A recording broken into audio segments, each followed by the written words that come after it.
Auto ചേട്ടനോട് ചോദിക്കാം. ചേട്ടാ, ഇപ്പോൾ ഈ ഗതാഗത മന്ത്രി പറഞ്ഞത് ശ്രദ്ധയപ്പെട്ടിരുന്നോ? നിങ്ങൾക്കൊക്കെ ബുദ്ധിമുട്ടാണ് ഈ ഇലക്ട്രിക് ബസ് ഓടുന്നതെന്നുള്ള ശ്രദ്ധയപ്പെട്ടിരുന്നോ? ഈ ഇലക്ട്രിക് ബസ് 10 രൂപയല്ലേ ഉള്ളൂ. അപ്പൊ കൂടുതൽ പേര് അത് ആശ്രയിക്കുന്നുണ്ട്. ഓട്ടോ ഓടിക്കുന്നവർക്ക് അത് ബുദ്ധിമുട്ടാണോ? ബുദ്ധിമുട്ടുണ്ട്, എന്നാലും കുഴപ്പമില്ല. അങ്ങനെ വലിയ നഷ്ടം വരുന്നില്ല.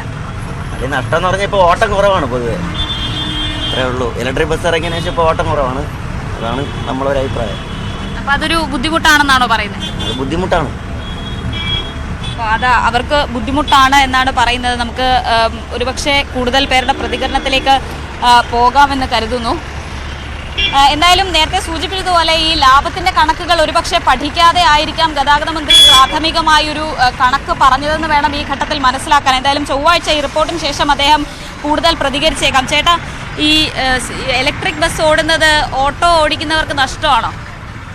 നഷ്ടം തന്നെ. നഷ്ടമല്ലാതെ ഇലക്ട്രിക് ബസ് വരുമ്പോഴത്തേക്ക് സാധാരണ ഉള്ള റേറ്റിന് ഓടണമെങ്കിൽ കുഴപ്പമില്ല. അപ്പോൾ ഗവൺമെൻറ്റിന് നഷ്ടമില്ല, മറ്റുള്ളവർക്ക് അതിൻ്റെ ഉള്ളത് കിട്ടും. മറ്റേ 10 രൂപ ഒക്കെ ആകുമ്പോഴത്തേക്ക് നമ്മളെ ബാധിക്കുകയാണ്. അപ്പോൾ ഗതാഗത മന്ത്രി പറഞ്ഞതിനോട് യോജിക്കുന്നു. നല്ല കാര്യങ്ങൾ തന്നെ പുള്ളി നടപ്പിലാക്കണം. പുള്ളി പറഞ്ഞത് നിങ്ങൾക്കും മറ്റ് KSRTCയുടെ ഇതര സർവീസിനൊക്കെ നഷ്ടമാണ്, പ്രൈവറ്റ് ബസ്സുകൾക്ക് നഷ്ടമാണ്, നിങ്ങളുടെയൊക്കെ കാര്യങ്ങൾ പരിഗണിക്കണം എന്നുള്ളതാണ് പുള്ളി പറഞ്ഞത്. തന്നെ സത്യമാണ്, അദ്ദേഹം പറഞ്ഞത് കറക്റ്റാണ്. സാധാരണ ഉള്ള റേറ്റിന് ഓടട്ടെ. ഇപ്പം നഷ്ടത്തിൽ ഓടിയിട്ട് കാര്യം എന്തോന്നാണ്? നഷ്ടത്തിൽ ഓടിയിട്ട് ഒരർത്ഥവുമില്ലല്ലോ. ഗവൺമെന്റിന് നഷ്ടം, മറ്റുള്ള നമ്മളെ പോലുള്ള തൊഴിലാളികൾക്കും ഓട്ടക്കുറവ്. പക്ഷേ ഇപ്പൊ KSRTCയുടെ കണക്ക് വരുമ്പോൾ ഇലക്ട്രിക് ബസ് നഷ്ടമല്ലെന്നാ പറയുന്നത്. ഗതാഗത മന്ത്രി അത് അറിയാതെ പറഞ്ഞതാണ്. അല്ല, ഇലക്ട്രിക് ബസ് സാധാരണ ഓടിക്കൊണ്ടിരിക്കുകയല്ലേ ഇപ്പോൾ. അപ്പം അത് ഈ 10 രൂപ ടിക്കറ്റ് ആയതാണ് നഷ്ടം വരുന്നത്. എല്ലാ റൂട്ടിലും ചുമ്മാ വാരിയിട്ടിരിക്കുകയല്ലേ, മനസ്സിലായില്ലേ? അതിനുള്ള ആള് വേണ്ടേ? ആളുണ്ടെങ്കിലല്ലേ അതിന് മുതലാവുള്ളൂ. സാധാരണ സർവീസ് നടത്തുവാണെങ്കിൽ നഷ്ടം വരത്തില്ല.